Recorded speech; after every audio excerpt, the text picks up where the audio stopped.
Hi everyone, എല്ലാവർക്കും സുഖമാണെന്ന് വിശ്വസിക്കുന്നു.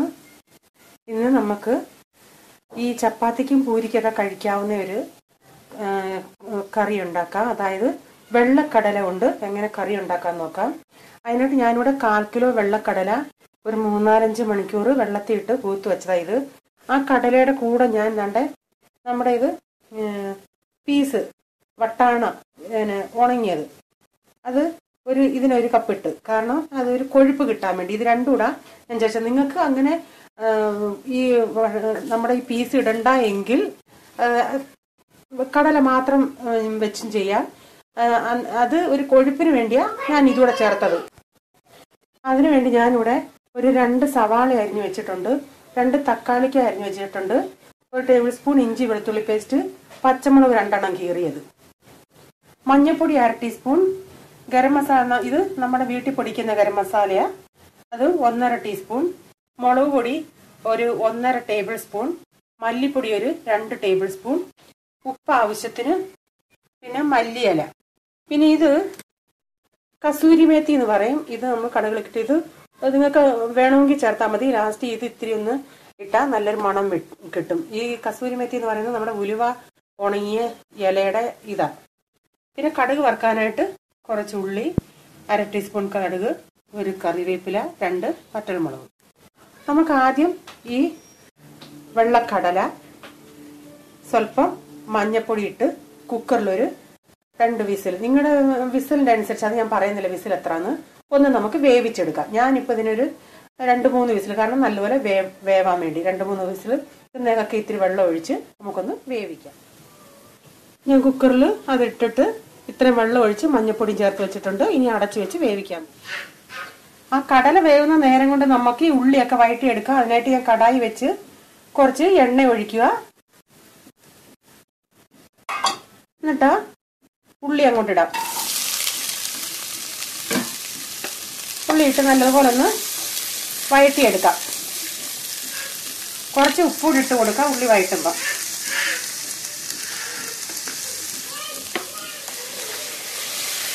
ഉള്ളി ഇച്ചിരി ഒന്ന് വാടി വരുന്നുണ്ട്. അതിൻ്റെ അകത്തോട്ട് നമുക്ക് പച്ചമുളകും ഇഞ്ചി വെളുത്തുള്ളി പേസ്റ്റ് കൂടെ ചേർത്ത് കൊടുക്കാം. എന്നിട്ട് അതൊന്നുകൂടെ വഴറ്റാം. ഉള്ളി ഒന്ന് വഴണ്ട് വന്നിട്ടുണ്ട്. അതിനോട് തക്കാളിക്ക് ഇട്ട് കൊടുക്കാം. അതൊന്ന് വഴറ്റിയെടുക്കാം. നിങ്ങൾക്കിപ്പോൾ ഞാൻ ഈ പറഞ്ഞില്ലേ, ഞാൻ ഈ പീസ് ചേർക്കുന്ന പീസ് ചേർത്തില്ല എങ്കിൽ നിങ്ങളിത് നമ്മുടെ കടല വേവുമ്പം കുറച്ചെടുത്ത് അരച്ച് ചേർത്താലും മതി, കൊഴുപ്പിന് വേണ്ടി. അതൊക്കെ നിങ്ങളുടെ ഇഷ്ടം പോലെ ചെയ്യുക. ഓക്കെ, ഇതൊന്ന് നമുക്ക് നല്ലപോലെ വഴറ്റിയെടുക്കാം. നമ്മുടെ കടല നല്ലതുപോലെ വെന്തിട്ടുണ്ട്. ഞാനൊരു 3 വിസിൽ അടിച്ച എൻ്റെ കുക്കറിൻ്റെ അകത്ത്. ഇവിടെ തക്കാളിക്കൊക്കെ ഒന്ന് വഴണ്ട് വരുന്നുണ്ട്. ഇതിലോട്ട് നമുക്ക് മഞ്ഞൾപ്പൊടി ഇട്ട് കൊടുക്കാം. ഞാൻ ഇൻഗ്രീഡിയൻസ് 2 ടേബിൾ സ്പൂൺ മല്ലിപ്പൊടിയാണ് പറഞ്ഞെന്ന് തോന്നുന്നു. 2.5 ടേബിൾ സ്പൂൺ ഇട്ടേക്കാം.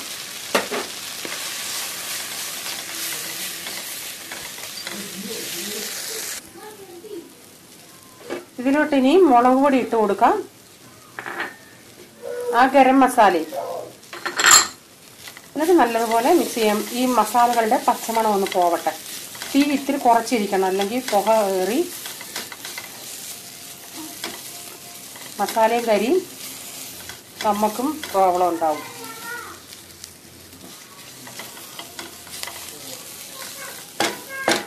ഇതൊക്കെ നല്ലതുപോലെ മൂത്തിട്ടുണ്ട്. ഇതിലോട്ട് നമുക്ക് കടല ചേർത്ത് കൊടുക്കാം.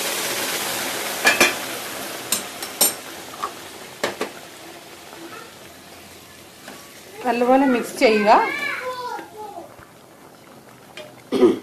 കുറച്ചുകൂടെ വെള്ളം ഒഴിച്ചു കൊടുക്കാം. പിന്നെ നിങ്ങളുടെ ഓരോരുത്തരുടെയും ഗ്രേവി അനുസരിച്ച്, അതുപോലെ മുളക് പൊടിയും ഓരോരുത്തരുടെ എരിവനുസരിച്ച് കൂട്ടുകയോ കുറയ്ക്കുകയോ ചെയ്യാം. ഇനി ഒരു മീഡിയം ഫ്ലെയിം ഇട്ട് നമുക്കൊരു 5 മിനിറ്റ് അടച്ചു വെച്ച് വേവിക്കാം. ആവശ്യത്തിനുള്ള ഉപ്പൂടെ ചേർക്കാം. ഇനി മീഡിയം ഫ്ലെയിമിൽ 5 മിനിറ്റ് അടച്ചു വെച്ച് വേവിക്കാം. 5 മിനിറ്റായി. ഒന്ന് തുറന്ന് നോക്കാം. നമുക്ക് ഒന്ന് ഇളക്കി കൊടുക്കാം. ഇനി നമുക്ക് ഞാൻ ഇപ്പം ഇത് ഈ കസൂരി മേത്തി നിങ്ങളുടെ ഇല്ല എങ്കിൽ ഇട്ടില്ലെങ്കിലും കുഴപ്പമില്ല. ഞാനിപ്പോൾ അതൊന്ന് പൊടിച്ച് കൈ കൊണ്ട് ഒന്ന് ചെറുതായിട്ട് ഞെവിടി ആ കസൂരി മേത്തി ഇടുന്നുണ്ട്. ഇനി എന്നിട്ട് മീഡിയം ഫ്ലെയിമിലല്ലേ നമ്മൾ ഇട്ടേക്കുന്നത്, ഒന്നുകൂടെ ഒന്ന് പറ്റിക്കോട്ടെ അതൊരു കുറച്ചുകൂടെ ഒരു 5 മിനിറ്റോളം. അതുപോലെ പിന്നെ മസാലയുടെ അളവ് ഞാനിങ്ങനെ എടുത്തുവെങ്കിൽ നിങ്ങൾക്ക് വേണമെങ്കിൽ അതിൽ കുറവ് വരുത്താം കേട്ടോ. ചിലർക്ക് എരിവ് ഒട്ടും വേണ്ടായിരിക്കും, ചിലർക്ക് ഇച്ചിരി എരിവ് വേണമായിരിക്കും. അതുപോലെ നിങ്ങൾക്ക് മല്ലിപ്പൊടിയുടെ മുളക് പൊടിയുടെ അളവ് നിങ്ങൾക്ക് ഇഷ്ടപോലെ എടുക്കാം. ഒന്നുകൂടെ അടച്ചു വെച്ച് നമുക്ക് വേവിക്കാം. അതുപോലെ കൊഴുപ്പ് ഇനി കിട്ടിയില്ല എങ്കിൽ ഞാൻ പണ്ട് ചെയ്യുന്നത് പോലെ എൻ്റെ ടിപ്സ് കുറച്ചെടുത്ത് തവിയും കൊണ്ട് ക്രഷ് ചെയ്ത് ഉടച്ച് ഇത് ചേർക്കാം. അന്നേരം നല്ല കൊഴുപ്പ് കിട്ടും. തണുക്കുമ്പോൾ ഇത് നല്ല കൊഴുപ്പായിരിക്കും. 10 മിനിറ്റായിട്ട് നമുക്കിതൊന്ന് തുറന്ന് നോക്കാം. എല്ലാം ഒന്ന് നല്ലതുപോലെ കുറുകിയിട്ടുണ്ട് ഇത്. അതുപോലെ നിങ്ങൾ ഈ കുക്കറിന്റെ വിസിൽ വേവിക്കുമ്പോൾ നിങ്ങൾക്ക് എത്ര വിസിലാന്ന് വെച്ചാൽ അതനുസരിച്ച് നിങ്ങൾ വേവിച്ചാൽ മതി. നല്ലതുപോലെ വെന്താ പിന്നെ നല്ലതുപോലെ ഇത് കുഴയും. പിന്നെ വേണമെങ്കിൽ ആ സമയത്ത് നമ്മൾ ഈ ഡാളൊക്കെ വെക്കുമ്പോൾ തവിയും കൊണ്ട് ഇങ്ങനെ ഒന്ന് എന്തോ പറയുന്നത്, ഞാൻ ഈ പറയുന്ന വീടുകൾ ചിലർക്കൊന്നും മനസ്സിലാവത്തില്ല, നമ്മൾ പല സ്ഥലങ്ങളിലുള്ളവരാ. തവിയും കൊണ്ട് ഇങ്ങനെ അരങ്ങത്തില്ലേ, ഒന്ന് ഉടയ്ക്കത്തില്ലേ, അതുപോലെ ഒന്ന് ഉടച്ചാലും നല്ലതുപോലെ കൊഴുപ്പാവും. ഇനി ഇതിൻ്റെ അകത്തോട്ട് ഞാൻ മല്ലിയില അങ്ങ് വിതറും. എന്നിട്ട് ഇത് മാറ്റി വെച്ചിട്ട് നമുക്ക് കടുക് താളിക്കാം. ഉപ്പൊക്കെ നോക്കാം. ഇപ്പേ കടുക് വറക്കാനായിട്ട് പാത്രം വെച്ചിട്ടുണ്ട്. നമുക്ക് കുറച്ച് എണ്ണ ഒഴിച്ചു കൊടുക്കാം. അതുപോലെ ഗ്രേവി ഓരോരുത്തരുടെ ആവശ്യം അനുസരിച്ച് നിങ്ങൾക്ക് വെള്ളം കൂട്ടുകയും കുറയ്ക്കുകയും ചെയ്യാം.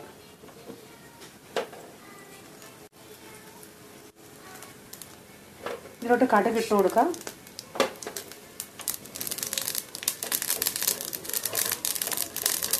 കറിവേപ്പില ഇടാം. പച്ചമുളക് വലുതാണെങ്കിൽ ഒന്ന് മുറിച്ചിടണേ.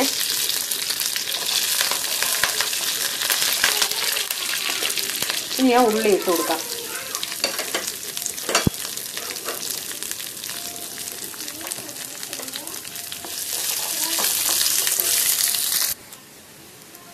ഇത് മൂത്തിട്ടുണ്ട്. നമുക്ക് തീ ഓഫാക്കാം. എന്നിട്ട് കറിയിലോട്ട് ഒഴിക്കാം.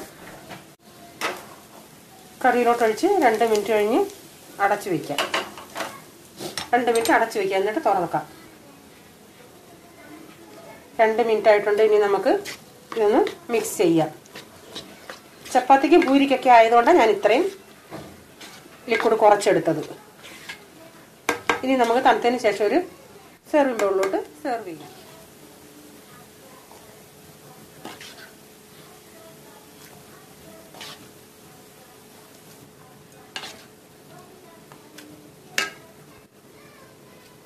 നമ്മുടെ കടലക്കൂട്ടാൻ റെഡി ആയിട്ടുണ്ട്. ഇത് നിങ്ങൾക്ക് ഇഷ്ടപ്പെട്ടാൽ നിങ്ങളൊന്ന് ട്രൈ ചെയ്ത് നോക്കുക. ഈ വീഡിയോ നിങ്ങൾക്ക് ഇഷ്ടപ്പെട്ടാൽ ലൈക്ക് ചെയ്യുക, ഷെയർ ചെയ്യുക, സബ്സ്ക്രൈബ് ചെയ്യാത്തവർ പ്ലീസ് സബ്സ്ക്രൈബ് ചെയ്യുക. ഇതുപോലുള്ള കൊച്ചു വിഭവമായിട്ട് നമുക്ക് വീണ്ടും കാണാം. Bye. God bless you. Thank U.